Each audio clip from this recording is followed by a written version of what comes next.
Hello, everyone. It's just Jules, back with some more poetry. Figured I'd read a couple more for you guys. This one's called The Poem You've Been Waiting For. Tick, tick, tick, goes the clock upon my wall. Late at night, darkness with thick Sherpa smothering. Ribbons of smoke hail from an overflowing ashtray, burning my already lacerated eyes. And here I am waiting for the tick of the clock, smoldering in embers at the tips of my fingers, with an orange-red blur stemming from whatever is left of this mess I call a temper. No beat, no rhyme, no rhythm, just the steady tick-ticking of my ways. My origami self bending and twisting into something created with creases and fragments, folding over in pieces or giant chunks barely formed into anything recognizable. Each take a turn, fold, bend, crease, lick the edges, then rip, tearing off small pieces until I'm nothing but a pile within the space-time continuum that is the ink to my liquid memory. Some are wrinkled like leather of an aged face, boldly revealing not wisdom, but the worn boot following behind that old kick me sign. Some end up as fragile threads, delicate as they undulate, through smoky breaths and steaming fog, staining the white a harsh, bitter yellow, with edges sharper than a tongue. Some just have the off-center creases, flattened, balled up, flattened again, folded, like a child doing laundry, just heaped and thrown over his shoulder, missing its destination. It bides its time, allowing the surrounding bustle to aim it around in a dark corner where it will be retrieved and read, or finally put in its rightful place. With words come plenty and power despite the canvas. They bequeath command to the wielder and sap or feed the elements they surround. No hesitation to emboss and stencil over or raid the fine print. Take notice of the footnotes still bludgeoning my backside. The clock strikes talk, construction in in colors of many, my constituents of composition. The hands raise, their sharp nails ready, scathingly cross, to drive in a spike through a soul who has grown paper thin.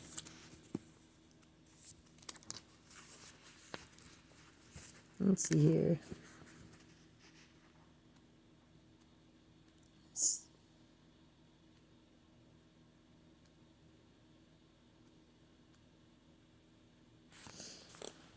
This one is The Mortician of Inevitable Immortality. It's about editing. I edited for independent authors for a couple years, and actually off and on for 25 years, helping people with their work, tutoring and whatnot. And I wrote a poem about editing, and it was fun to write. So this is called The Mortician of Inevitable Immortality. Here I stand upon the precipice of life and death, the work slowly molded within lifetimes of synapses, points, counterpoints, philosophies, circumventing through tapestries, laid out about among stark white sheets, the end ever plain and ever so demanding. I begin my procedure, preservation attuned to the intricate details of what once was life, bearing fruits of knowledge, transgressions, and mishaps, interplayed and poured into volumes, yet not even a lifetime could ever contrive. I make the incision, intricately following the lines, post-dotted marks of post-mortem thought. It was alive once, breathing, against the lungs that cared not to draw breath, until the life was breathed in and the passion breathed out. I cut away at the flesh. The vocabulary known is unknown, although the truth is unbeknownst to its maker. And thus I make peace with that as I watch the letters scrambling about, searching for the exit to make their escape.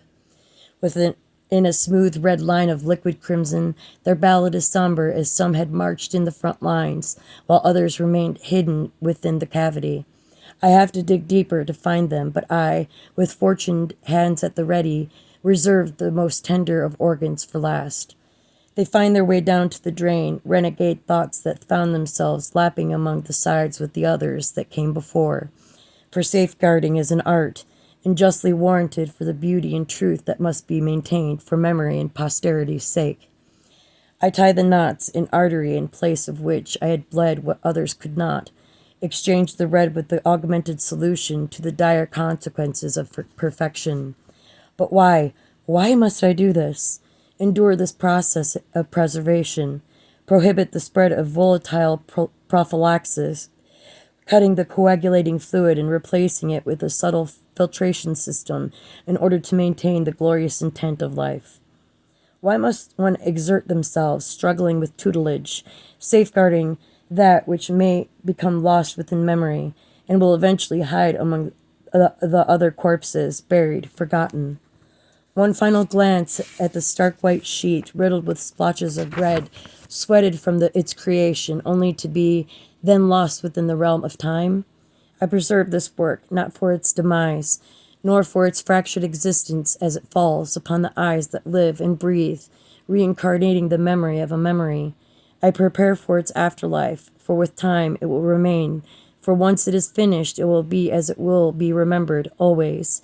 Even at the final glance as it is laid to rest, perfectly preserved, wrapped in a blanket of linen, touched with delicate hands in honor of the beauty of it when it was a living, breathing thought.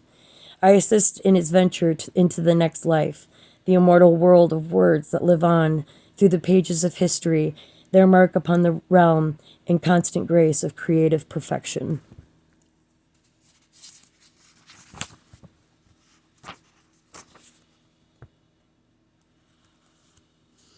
And the poem that is the title to the book, Chasing the Red, I will read to you now. So, Chasing the Red from the book Chasing the Red. Prepared the illusion, the trickery spiced, with a fistful of mace and elongated lines, pleated soft in cotton dresses, buttoned down starch until standing stock still, pressed sharply, angles of sleeves pointing, linen so white it pains the eye, in view of through rays of sunshine, burrow around it, through ultraviolet enclosure, where a planetary structure formed it tiny threads of molten double standards. They pour from mouths like red wine vinegar, spat as cherry pits in those soft things chewed. Led astray, following the current, the dilemmas that present themselves further down the wayside. They float belly up, revealing their silvery pink undersides, teasing the light with the opalescent armor, a mother of pearl, Grendel's mum, striking with venom through a glass terrarium. Despite the danger we follow, saffron red, like bloodhounds, we trail its scent. Chasing down the clever fox, it follows through the willful advances, with cryptic signatures and spherical fallacious nuances. Biding time, the emulsified stink of staggered resilience, where red anvils fall from skies of blue, leaving streaks of red honey, their stain a mere spatter where they land. Wading through it down to the end, an unrepentant war waged, where the battle is won and lost by those who do not question nor refrain, instead continue to chase the red.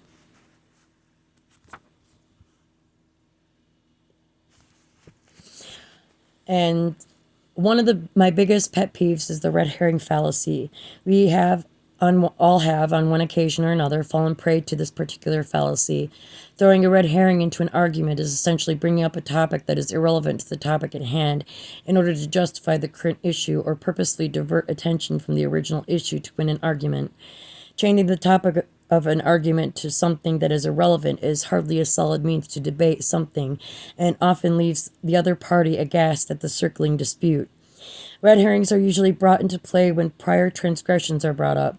Think of a lover's quarrel and how popular the red herring is when you catch your husband leaving the toilet seat up and end up on the topic of an overdrafted account that happened several years ago. Red herrings escalate the argument rather than dissuade it. By means of justification using prior instances or red herrings, the current topic remains unresolved as each party continues to chase the red. I have had a lot of experience in dealing with the red herring fallacy, more with significant others than friends. My issue is with how convinced one can be that bringing up prior irrelevant qualms can aid a discussion or disagreement instead of placing focus upon the individual and their accountability thereof. It is my belief that people would rather be right, regardless as to whether or not they are. It has become quite difficult, at least in my experience, for people to own up to their mistakes and instead deflect guilt onto someone else.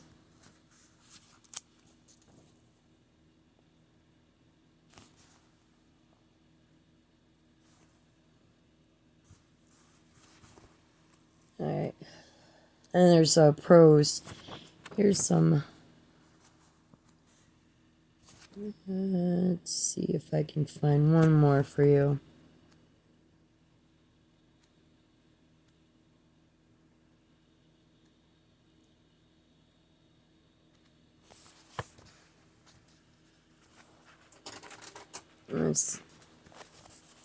All you have asked of me. All you have asked of me, I have done. I have moved the position of the setting sun. I have roped the moon, struck with Venus. I have calmed Jupiter's storms of all that came between us. I have scraped the ground with ashes of those whose seeds of deception were planted to grow. I have blanketed your world in the longest embrace, eased your fears, and memorized your face. I have caressed the cheek upon tears that collide with the thought of my leaving. I couldn't if I tried. All you have asked of me, I have done, shackled you with loyalty so that you'd never run. My heart is but half till yours does arrive. Beating as one, together we thrive, with all you have asked of me.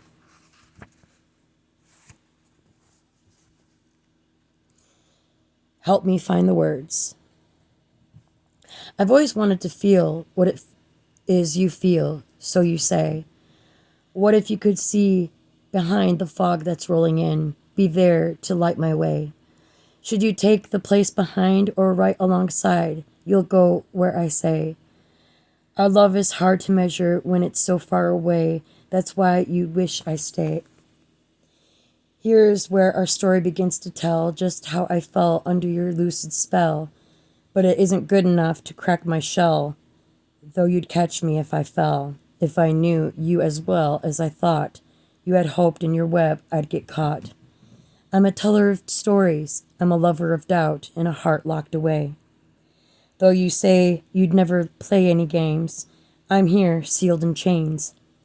Here's where my story begins to shed the thoughts within my head, my hungry soul quenched of thirst and fed.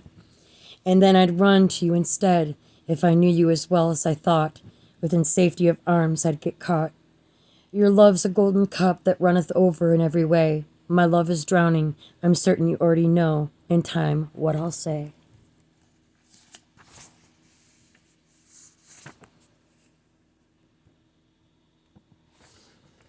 And two more I will read for you. This one's called Dog-Eared. It's more of a prose poem. Take heed and be gentle, for my pages are time-worn and wrinkled. Some fray at the edges, while others are torn. I am red, you see. Others have not liked what they had read. They tore up, balled up, and threw away sheets of me they didn't like. It was you, though, who retrieved them. You meticulously flattened those crumpled sheets and put them back into my spine, and you read all of me. You haven't discarded me. Instead, plant me upon a shelf and care for me. You wrap me in a dust jacket to protect me. You take me down and read from me and continue to learn from me. No whiteout, no black marks etching out my words. You protect my cover and flip through my pages with delicate fingers. You don't bend me or flatten me out. You don't place stress upon my bindings. You take me all in, and you take it with you, and that I will last.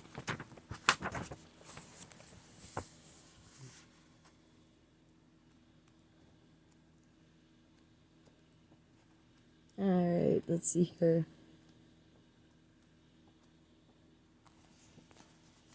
Dear Muse. Dear Muse, how you tease the threads holding my heart together. My heart, constructed of building blocks with you, dear Muse, sewing it together. Add a few more pieces, drill the hole, and then lace more through. Abandoning shape, form, and texture, you keep building my heart straight up. One could worry about the threat of collapse, that buildings and large constructs eventually fall. Those with the biggest hearts are oft ones apt to shatter. But you, dear Muse, have watered my tree, quenched my soul, have smoothed out the rough edges of my bark instead of sloughing it off. Dear Muse, you nurtured my existence, cultivated and tended, watched as I grew and reached for heaven with arms outstretched. And although you may have cut me down, you are the one who built me back up, minding the knots in my texture, a bird's eye, always watching as you varnished my soul with kisses. And instead of stringing me along, dear Muse, you strung me together and made me more resilient. And that's all I have for you guys today. Be sure to like, comment, share, and subscribe. If you like my poetry, please, or my writing, please let me know what you think in the comments below. Thank you for listening, and I will see you guys in the next one. Bye.